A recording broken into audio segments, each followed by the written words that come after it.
इस समय वाणगंगा पुल का इंस्पेक्शन हम आपको दिखा रहे हैं। सीआरएस ने एक-एक चीज़ों को देखा, साथ ही साथ यहाँ पर आप देख सकते हैं कि किस तरह से कटरा के अंदर यह पुल पड़ता है। वाणगंगा पुल लंबे समय से बनकर तैयार था और इस पुल की जो दूसरी बड़ी खासियत है, अगर हम उसकी बात करें, कि वो पूरा का पूरा जो ट्रैक है वो बैलास्टलेस ट्रैक है, लेकिन यहाँ पर बैलास्टेड ट्रैक डाला गया है। अंजी और वाणगंगा पुल की अगर हम बात करें तो बैलास्टेड ट्रैक है।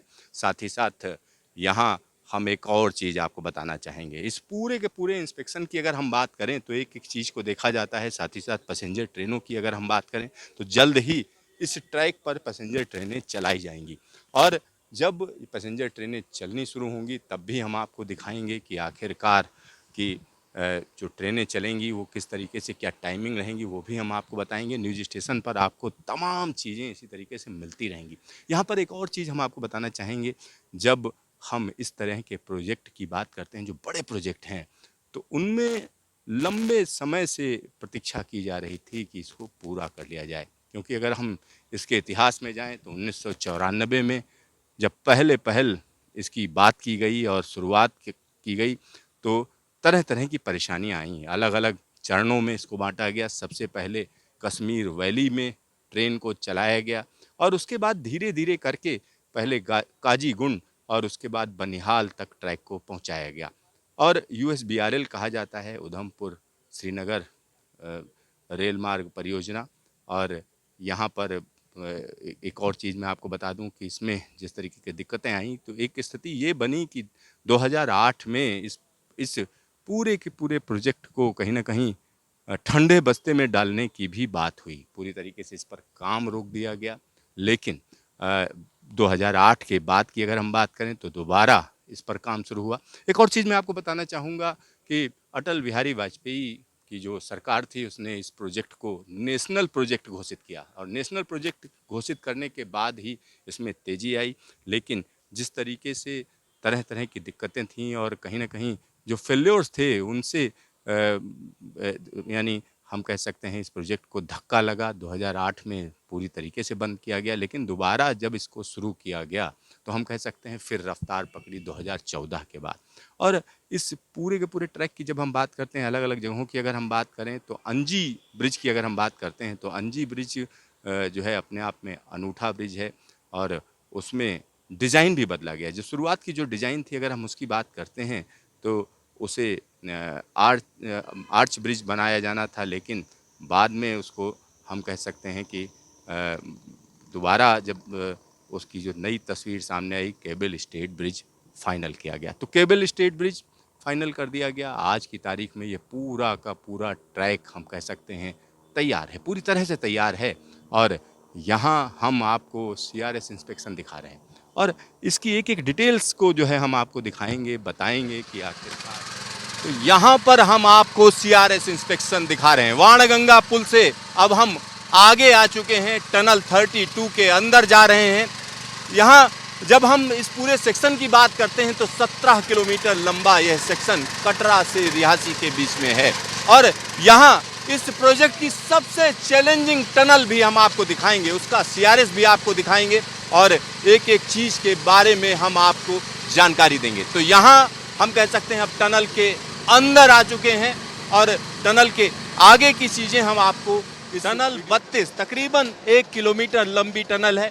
अब हम टनल 32 से बाहर आ रहे हैं। टनल 32 से जब आप बाहर आएंगे तो एक 800 मीटर का इलाका हम कह सकते हैं खुला हुआ मिलेगा। तो टनल 32 के बाहर आने के बाद यह इलाका, अगर हम इसकी बात करें तो गुन्नी गांव का इलाका कहा जाता है। तो गुन्नी गांव का इलाका भी हम आपको दिखाएंगे और इस ट्रैक को भी दिखा रहे हैं और इसके बाद हम कह सकते हैं सबसे चैलेंजिंग टनल यानी टनल 33 पड़ेगी। यानी टनल 32 और टनल 33 के बीच का जो रास्ता है वो तकरीबन 1 किलोमीटर का रास्ता है और उसके बाद की अगर हम बात करेंगे तो हम कह सकते हैं टनल 33 है। टनल 33 एमबीटी से होकर जाती है और एमबीटी में जो हिस्सा पड़ता है अगर हम उसकी बात करें तो तकरीबन 300 मीटर का ऐसा हिस्सा है जो काफ़ी कठिन रहा है। जब हम टनल 33 की बात करते हैं तो इसको आप इस तरीके से समझ सकते हैं कि इसका उद्घाटन नीतीश कुमार ने किया था, टनल 33 का। और 2003 में जब उद्घाटन हुआ था तब ये सोचा नहीं गया था कि टनल 33 में इतनी बाधाएं आएंगी, और टनल 33 को 21 साल लग गए बनने में। और यहाँ पर जो ट्रैक हम आपको दिखा रहे हैं ये यूएसबीआरएल का ट्रैक है, कटरा से बनिहाल के बीच में गुन्नी गांव का ये इलाका है। और यहाँ सीआरएस इंस्पेक्शन चल रहा है, मैं बार बार आपको बता रहा हूँ, सीआरएस इंस्पेक्शन है, मोटर ट्राली इंस्पेक्शन है, जिसमें कई चीज़ों को चेक किया जाता है। क्योंकि जब नया ट्रैक होता है तो ट्रैक में कई चीज़ें ऐसी होती हैं जो एकदम सटीक होनी चाहिए। अगर वो सटीकता नहीं है, दिक्कत है और पैसेंजर्स के लिए कोई आफत आ सकती है, तो इन सारी चीज़ों को देखना होता है। तो कहीं न कहीं इस पूरे के पूरे ट्रैक का बड़ा माइन्यूट इंस्पेक्शन चल रहा है। 17 किलोमीटर का जो बचा हुआ ट्रैक है उसका यहाँ पर इंस्पेक्शन हम आपको दिखा रहे हैं। और जब हम इस प्रोजेक्ट की बात करते हैं तो हम कह सकते हैं काफ़ी बड़ा प्रोजेक्ट है। और यहाँ जिस इलाके से होकर गुजरता है, शिवालिक रेंज का यह इलाका है। अभी जिस जगह पर मैं मौजूद हूँ, अगर हम उसकी बात करें तो ये त्रिकूट पर्वत का इलाका है। त्रिकूट पर्वत के पास का इलाका है, माता रानी का दरबार ऊपर है और नीचे से होकर टनल 33 जाती है। तो यहाँ यह जो सेक्शन है, या हम कह सकते हैं ये जो रेलवे लाइन है, ये तेजी से मुड़ रही है। तो इसमें एक कर्व भी नज़र आता है। जब ट्रेन यहाँ से होकर गुजरेगी तो यहाँ हम कह सकते हैं व्यू भी बिल्कुल शिवालिक पहाड़ियों का यह नज़ारा हम आपको दिखा रहे हैं। जब शिवालिक रेंज की बात करते हैं तो कटरा का यह इलाका त्रिकूट पर्वत का इलाका कहलाता है। तो यहाँ दृश्य अलग है और ये गुन्नी गांव है और इसके पास का जो ट्रैक है यह यूएसबीआरएल का नया नवेला ट्रैक है। नया नवेला ट्रैक नए अंदाज में हम आपको दिखा रहे हैं। मोटर ट्राली इंस्पेक्शन चल रहा है और यहाँ पर हम एक और चीज आपको बताना चाहते हैं। यह पूरा का पूरा जो प्रोजेक्ट है 111 किलोमीटर का, इसमें 90% से ज्यादा हिस्सा टनल से होकर जाता है, ब्रिजेस से होकर जाता है। कुछ ही हिस्सा है जो खुला हुआ है और एक ऐसे ही हिस्से में हम मौजूद हैं और यहाँ पर आप ट्रैक का मुड़ाव देख सकते हैं। यहाँ बैलास्टलेस ट्रैक है और बैलास्टलेस ट्रैक अब सीधा सीधा इस प्रोजेक्ट की सबसे चैलेंजिंग टनल के अंदर ले जाएगा, क्योंकि यहाँ हमारे पास में ही जो टनल आ रही है, अगर हम उसकी बात करें तो टनल 33 है। तो टनल 33 आपको हम दिखा रहे हैं। टनल 33 के अंदर हम आपको ले चलेंगे। कई बार हम आपको यहाँ पर लाए हैं और आपको एक एक अपडेट हमने दिया है। तो यहाँ इस जगह पर जब हम पहुँचे हैं तो आपको हम बता दें, यहाँ भारतीय रेलवे के लिए बहुत ज़्यादा चैलेंजिंग टनल रही है। 2003 में खुद रेल मंत्री नीतीश कुमार ने इसका उद्घाटन किया था, इसकी शुरुआत की थी, लेकिन उसके बाद जो परेशानियां आई आप सोचकर दहल जाएंगे, क्योंकि तकरीबन 3 किलोमीटर लंबी यह टनल तरह तरह की बाधाएं लेकर आई। और यहाँ पर मैं आपको बता दूं, एमबीटी से होकर यह टनल गुजरती है। इसमें पानी का बहाव बार बार आया, जिसकी वजह से काम चलता रहा, फिर रुकता रहा। बार बार रुकने की वजह से यह टनल सबसे ज्यादा चैलेंजिंग रही। लेकिन आज यह टनल पूरी हो चुकी है, इसके अंदर ट्रैक बिछाया जा चुका है और यहाँ अब इस समय हम कह सकते हैं सीआरएस इंस्पेक्शन की बारी है। साथ ही साथ अगर हम वंदे भारत एक्सप्रेस की बात करें तो देश की सबसे चैलेंजिंग टनल के अंदर से वंदे भारत एक्सप्रेस ट्रेन जाएगी। तो जब जाएगी तब भी हम आपको दिखाएंगे। और आज इसका रंग बदला हुआ है। टनल 33 की बात करें तो इसके रंग ही कुछ अलग नजर आ रहे हैं, लेकिन जिन लोगों ने इसमें अथक परिश्रम किया, लगे रहे और उसके बाद उन्होंने टनल को थ्रू किया, तो उनकी मेहनत रंग लाई है। तो यहाँ पर हम आपको दिखा रहे हैं कि टनल 33 जो मेन टनल है, अगर हम उसकी बात करें तो उसका हम कह सकते हैं अब इसमें ट्रैक थ्रू हो चुका है, ट्रैक थ्रू हो चुका है। साथ ही साथ यहाँ पर इंस्पेक्शन चल रहा है। अंदर का दृश्य भी हम आपको दिखाएंगे, एमबीटी भी दिखाएंगे, क्योंकि एमबीटी का वो हिस्सा आम तौर पर अंदर से आपने नहीं देखा होगा, कभी नहीं देखा होगा, और हम उसको भी दिखाएंगे। तो यहाँ हम आपको टनल 33 के मुहाने पर लेकर आए हैं।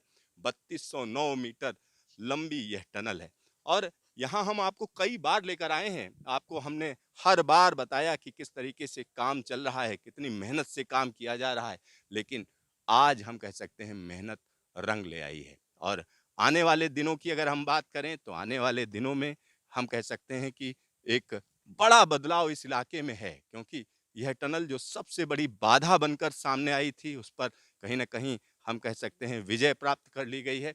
और इस टनल को अब आप देख रहे हैं तो इस टनल के अंदर का शेप आगे बदल जाता है, क्योंकि यहाँ पर अगर हम देखें तो हम कह सकते हैं यू शेप की टनल है, लेकिन यह टनल आगे जाकर इसका जो शेप है वो भी बदलता है, साथ ही साथ इसमें जो दिक्कतें थी उन पर भी पार पाया जा चुका है। टनल नंबर 33, लंबाई 3209 मीटर, यानी 3 किलोमीटर से ज़्यादा लंबी टनल है ये। साथ ही साथ यहाँ पर अगर हम बात करें तो सीआरएस इंस्पेक्शन चल रहा है। इस इलाके की अगर हम बात करते हैं तो चारों तरफ आपको शिवालिक रेंज नज़र आती है। अगर ऊपर की बात करते हैं, जो यहाँ पर पहाड़ियाँ नज़र आ रही हैं, यह त्रिकूट पर्वतमाला का हिस्सा है। और त्रिकूट पर्वतमाला की जब हम बात करते हैं, माता वैष्णो देवी का दरबार यहीं पर मौजूद है। और इसके नीचे टनल नंबर 33 मौजूद है। टनल नंबर 33 की अगर हम बात करें तो हम कह सकते हैं एमबीटी से होकर जाती है। और एमबीटी की जब हम बात करते हैं तो हम कह सकते हैं कि जो एमबीटी है वो एक ऐसा हिस्सा है जो लोअर हिमालय और मिड हिमालय को कहीं ना कहीं सेपरेट करता है, अलग अलग करता है। और यही वजह है कि इसमें जो चट्टानें हैं उनमें बहुत ज़्यादा तनाव है और जो टूट फूट है वो ज़्यादा है। और यही वजह है कि इसके अंदर पानी की मात्रा लगातार ज़्यादा रही है। तो पानी की मात्रा ज़्यादा है और यही वजह कही जा सकती है कि 2003 में इस टनल का उद्घाटन खुद नीतीश कुमार ने किया था, लेकिन उसके बाद इसको पूरा नहीं किया जा सका। बार बार इसमें दिक्कतें आई, कई बार ऐसा हुआ कि इतना ज़्यादा मलबा आ गया कि डोजर सी बह गए। लेकिन त्रिकूट पर्वत का यह इलाका और एक खास टनल, यहाँ पर हम आपको टनल नंबर 33 के अंदर लेकर चलते हैं। और यह टनल अपने आप में निश्चित तौर पर कही जा सकती है काफ़ी चैलेंजिंग रही है। 3209 मीटर लंबी यह टनल यहाँ पर हम आपको दिखा रहे हैं। और इस टनल की जब हम बात करते हैं तो कई लोग सोचते होंगे कि आखिरकार यह टनल इतना ज़्यादा चर्चा में क्यों रही है। तो यहाँ चर्चा में रहने का कारण मैं आपको बता दूं, यह टनल एमबीटी से होकर जाती है। और एमबीटी की जब हम बात करते हैं तो हम कह सकते हैं कि एक ऐसी जगह जहाँ की चट्टानें काफ़ी कमज़ोर हैं और यहाँ अलग अलग हिस्से अलग अलग वक्त में बने हैं। 2003 में जब इसका उद्घाटन रेल मंत्री नीतीश कुमार ने किया था तो सोचा भी नहीं गया था कि यह टनल इतनी बड़ी चैलेंज बनकर सामने आएगी। इसमें काम शुरू हुआ फिर रुक गया, फिर शुरू हुआ फिर रुक गया और बारी आई 2014 की। 2014 में यहाँ पर काम बहुत ढीला ढाला चल रहा था, लेकिन जैसे ही सरकार बदली वैसे ही काम ने तेजी पकड़ी। लेकिन इस टनल ने तरह तरह के चैलेंजेस दिए। एक बार तो ऐसा हुआ कि इसमें इतना ज़्यादा पानी आ गया कि डोजर बह गए, लेकिन अच्छी बात ये रही समय पर लोग अलर्ट रहे, जिससे यहाँ पर जान का नुकसान नहीं हुआ। काम रुक गया। काम रुकने के बाद दोबारा इसमें काम शुरू करने के लिए इंटरनेशनल लेवल पर मदद ली गई, एक्सपर्ट बुलाए गए और एक्सपर्ट्स ने जो राय दी उस पर अमल किया गया। जब उस पर अमल किया गया तो काम बड़ा सुस्त था, क्योंकि हो क्या रहा था, एक एक फुट एक एक दिन में चलते थे, यानी 1 फुट की खुदाई 1 दिन में होती थी और उस पर भी खतरा ये कि अचानक पानी ना आ जाए। और इसके पीछे जो वजह है, एक बड़ा हिस्सा, इसमें तकरीबन 700 मीटर का हिस्सा एमबीटी में है और एमबीटी का जो सबसे खतरनाक हिस्सा अगर हम उसकी बात करें तो तकरीबन 307 मीटर का हिस्सा है, जो एमबीटी का सबसे भुरभुरा हिस्सा है, जिसमें पानी का बहाव काफ़ी रहा है। यहाँ पर टनल में आसपास अभी भी पानी का बहाव आप देख सकते हैं और पानी को एक ड्रेनेज सिस्टम दिया गया है। इसमें पाइप लगाए गए हैं जिससे पानी कहीं न कहीं इस टनल से बाहर निकलता रहे। और जब इस टनल पर दोबारा काम शुरू किया गया, विदेशी एक्सपर्ट आए, उन्होंने जो राय दी उसके हिसाब से काम किया गया। इसमें खास तरीके का मटेरियल लगाया गया जिसमें इसकी भुरभुरी चट्टानें सख्त हो जाती थी। एक हिस्सा खोला जाता था, दूसरा हिस्सा निकाला जाता था और इस तरीके से इस टनल पर धीरे धीरे करके काम को आगे बढ़ाया गया। और इसमें जो टारगेट दिए गए, पहले की बात करें तो 2020 का टारगेट दिया गया, वो टारगेट पूरा नहीं हुआ। 2022 का टारगेट दिया गया, वो टारगेट पूरा नहीं हुआ, लेकिन काम ने तेजी पकड़ ली थी। यहाँ पर अलग अलग लेवल पर एक साथ काम शुरू किया गया। जो हिस्सा खुद चुका था या जिसकी खुदाई हो चुकी थी, उसकी प्रोफाइलिंग का काम शुरू कर दिया गया और साथ ही साथ हम कह सकते हैं खुदाई का भी काम जारी रहा। और जब टनल थ्रू हो गई, यानी आर पार हो गई, उसके बाद भी इसमें दिक्कतें आईं। एक हिस्से को थ्रू करके दूसरे हिस्से को छोड़ा गया, फिर हम कह सकते हैं कि दोनों हिस्सों को धीरे धीरे करके जब आगे बढ़ाया गया तो वर्ष 2024 या बीते साल के अंत में हम कह सकते हैं कि इसके अंदर BLT बिछा दी गई। और आज जो हम इसका आकार देख रहे हैं, यह आकार जगह जगह बदलता रहता है, क्योंकि अलग अलग हिस्से हैं, अलग अलग वक्त पे बने हैं। आप देखिए, यहाँ पर हम कह सकते हैं यू शेप था, लेकिन आगे शेप बदल जा रहा है, यानी आगे का जो आकार है वो बदलता हुआ नजर आ रहा है। तो यहाँ हम कह सकते हैं ये हिस्सा पहले बना, यानी इसमें दिक्कत कम आई, लेकिन उसके बाद हम कह सकते हैं ये देखिए, ये शेप बदल गया है। यहाँ पर हम कह सकते हैं हार्स शू शेप दिया गया है, या घोड़े की नाल का आकार है यहाँ पर, या हम कह सकते हैं अंडाकार कहा जा सकता है। तो यहाँ पर देखिए आकार बदल गया है, लेकिन मुसीबत यहीं तक नहीं थी, इसके आगे और भी दिक्कतें थी। और वो जगह जहाँ पर MBT मौजूद है, उस जगह पर भी हम आपको लेकर चलेंगे और आपको हम दिखाएंगे कि आखिरकार इस जगह पर काम को अंजाम देने के बाद CRS ट्रायल किस तरीके से चल रहा है। तो यहाँ पर हम आपको CRS ट्रायल भी दिखा रहे हैं। तो टनल के अंदर हम मौजूद हैं और यहाँ पर ट्रेन चलाने के लिए अंतिम काम चल रहा है। यहाँ पर CRS का काम है, जो CRS का काम चल रहा है, उस काम को कहीं ना कहीं जल्द ही पूरा किया जाएगा और उसके बाद इसमें परमिशन दी जाएगी पैसेंजर ट्रेनों को चलाने। USBRL की रेल सुरंग 33 T33 के अंदर इस समय CRS इंस्पेक्शन चल रहा है। T33 की बात करें तो इसको पहले टनल नंबर 1 कहा जाता था और यहाँ पर हम उसी जगह पर आ पहुँचे हैं जहाँ पर सबसे ज़्यादा दिक्कतें आई हैं, यानी वो हिस्सा जो MBT से होकर जाता है। और यहाँ कई बार दिक्कतें आई हैं और उन दिक्कतों को भी हमने दिखाया, खास तरीके की टेक्निक का इस्तेमाल किया गया। और दूसरी सबसे बड़ी बात मैं आपको बता दूं, इस जगह पर देखिए किस तरीके से शेप बदल गया है, टनल का आकार बदल गया है। और यहाँ हम आपको वो इलाका दिखा रहे हैं जहाँ पर सबसे ज़्यादा दिक्कतें आई हैं। तो MBT के उस हिस्से में हम आ पहुँचे हैं। खास तौर पर टनल 33 की अगर हम बात करें तो यहाँ आप देख सकते हैं किस तरह से यह पूरा का पूरा प्रोफाइल बदला हुआ, यहाँ से बदलाव शुरू है। देखिए किस तरीके से यह टनल का जो रूप है वो बदलता हुआ नजर आ रहा है। लेकिन आज परिस्थितियां बदल चुकी हैं, यहाँ पर ट्रैक बिछाया जा चुका है। साथ ही साथ इस जगह की अगर हम बात करें तो यह जगह अब तेज रफ्तार ट्रेनों के लिए तैयार कही जा सकती है।